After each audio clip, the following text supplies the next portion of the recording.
네, 토요일마다 보내드리는 고성국의 판, 이번 한 주의 정치 흐름을 정리해드리는 시간입니다.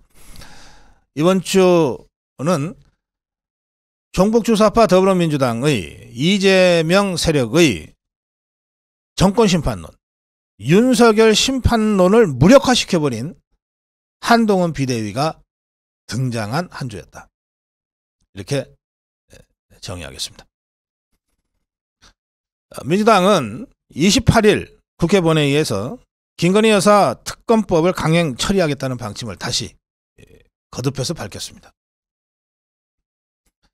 홍익표는 아예 김건희 여사 특검법의 찬성표가 175에서 180표까지 나올 것이다. 이렇게까지 큰소리치고 있어요. 그러면서 윤석열 대통령이 절대 거부할 수 없을 것이다. 거부하면 안 된다. 이거 이제 협박하고 나섰습니다. 자, 더불어민주당 종북주사파들이 이렇게 김건희 특검에 집착하는 이유가 뭘까요? 이 자들이 김건희 특검법을 어느 날 갑자기 불쑥낸 게 아닙니다. 올 4월 달에 패스트 트랙으로 이걸 태웠어요. 이 간사하고 교활한 자들이 그냥 했겠습니까? 다 계산해보고 한 거예요.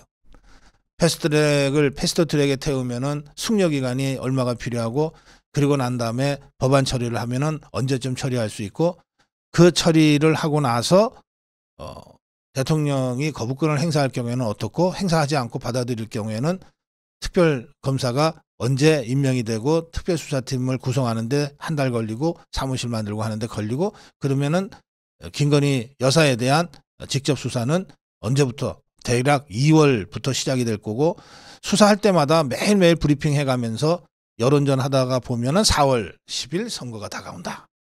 이게 이자들 올해 초에 총선 전략 차원으로 계획이 됐고 실행이 돼서 여기까지 온 겁니다. 이게 뭐 김건희 특검법이 엊그저께 갑자기 불쑥 내밀은 것처럼 생각하시면 안 돼요. 치밀한 총선 전략으로 이 김건희 특검법을 만들어 온 거예요. 왜 이랬을까? 더불어민주당은 내년 총선을 윤석열 정권 심판 선거로 만들어 가야 자기들한테 유리하다고 본 겁니다. 윤석열 정권을 심판하자. 윤석열을 심판하자. 이게 이 더불어민주당 종북주사파들의 가장 기본적인 선거 전략이에요. 그런데 윤석열 정권을 심판하고 윤석열 대통령을 공격해야 되는데, 그래야 자기들이 승산이 있다고 봤는데, 윤석열이라는 사람이 별로 빈틈이 없어요. 자기들 마음에는 안 들지만 뭐 실수하는 것도 별로 없고, 정책이 잘못된 것도 별로 없고. 이럴 때 좌파들은, 종북주사파들은 약한 고리가 뭐냐를 찾습니다. 윤석열의 최고 약한 고리가 어디냐? 그거는 이미 지난 대선 때에도 종북주사파들이 어디가 약한 고리라고 생각하는지가 다 드러났잖아요. 윤석열의 약한 고리는 김건희다. 이게 종북주사파들에게는 뭐 상식처럼 돼 있어요. 그러니까 지난 대선 때도 윤석열 후보에 대한 공격은 거의 하지 않고 오로지 김건희 여사에 대한 공격만 하지 않았습니다. 그게 국민 감성을 쉽게 자극할 수 있는 아주 선정적인, 선동에 유리한, 여론 조작이 쉬운 그런 사안이라고 보는 거예요. 이 종북주사파들이. 그래서 총선 1년 전부터 내년 4월 총선을 대비하면서 윤석열 정권 심판론, 윤석열 심판론으로 가져가기 위한 그 핵심 고리로 김건희 여사에 대한 공격을 계획했던 겁니다. 꼼짝할 수 없게끔 가둬놓고 공격한다. 그래서 올 4월에 특검법 패스트 트랙을 태운 거예요. 시점까지 다 계산했어. 이게 김건희 특검법의 그 이면에 깔려있는 종북주사파들의 선거 전략입니다. 자, 우리가 꼼짝없이 당할 뻔했어요. 그래서 제가 일찌감치 이런 전략 속에서 밀어붙이는 김건희 특검법이므로 어떤 경우에도 받아서는 안 된다. 원천 차단이 불가능하면 대통령 거부권 행사를 통해서라도 막아내야 한다. 이 종북주사파의 프레임에 말려 들어가면 선거는 김건희 선거로 돼버린다. 우리는 내내 방어하다가 끝난다. 제가 그 위험성을 일찍부터 여러 가지 논평과 칼럼의 형태로 제기해 왔습니다. 그런데 한동훈 비대위의 출범으로 1년 가까이 공을 들여서 구사해온 윤석열 심판론, 윤석열 정권 심판론이 완전히 무너지고 있습니다. 왜? 한동훈은 윤석열이 아니니까.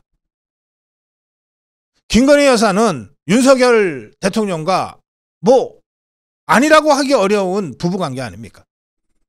그러니까 김건희 여사가 공격당하면 곧 윤석열 대통령이 공격당하고 그거는 곧 윤석열 정권이 공격당하는 우리로서는 참 불리한 악순환 구도였는데 이제 선거는 윤석열 대통령이 아니라 한동훈 비대위원장이 치른다 이렇게 돼버렸잖아요. 그럼 한동훈은 윤석열이 아니잖아요. 지금 1년간 공들여온 윤석열 정권 심판론이 무너지게 되니까 당황한 나머지 이자들이 어떻게든 윤석열 정권 심판론을 한동훈 비대위원장한테도 덮어 씌우려고 발버둥 치고 있어요. 그게 뭐냐? 한동훈 아바타다. 한동훈은 윤석열의 아바타다. 한동훈은 윤석열 정권의 황태자다. 이런 덮어 씌우기입니다. 그런데 아예 다른 사람을 그렇게 덮어 씌운다고 해서 이게 덮여집니까? 저는 한동훈을 윤석열 대통령과 연계 지어서 윤석열 심판론의 연장선으로 한동훈 비대위원장을 공격하는 이 조잡한 이 종북주사파들의 조잡한 이 프레임은 워낙 허술해서 전혀 힘을 쓰지 못한다고 생각합니다. 그게 바로 어제 저희가 전해드린 한국사회여론 평판연구소 호감도 적합도에서 모두 한동훈이 이재명을 5% 가까이 4% 5% 앞서는 여론조사로 나타난 겁니다. 그래서 저는 이렇게 말씀드립니다. 한동훈의 등장으로 1년간 야심차게 준비했던 윤석열 심판론이라고 하는 종북주사파의 선거 전략이 한순간 무너져 버렸다. 한순간 무너져 버렸다. 따라서 이제는 정성화나 또는 더불어민주당 쪽에도 좀 세상 보는 눈이 있는 몇몇이 걱정스럽게 얘기하듯이 새로운 정치를 대표하는 한동훈과 낡은 정치 기득권을 마지막까지 붙잡고 발버둥 치는 이재명 개딸 더불어민주당과의 선명한 대립구도가 만들어지고 있다. 789냐 586이냐. 새 정치냐 낡은 정치냐.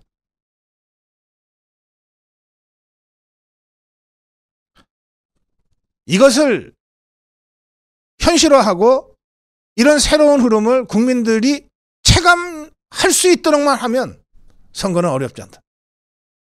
그걸 하기 위한 진정으로 개혁적인 비대위 구성, 진정으로 개혁적인 쇄신공천, 그리고 진정으로 개혁적인 선대위 구성으로 나가면 된다.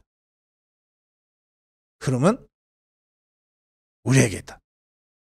고성국의 판이었습니다.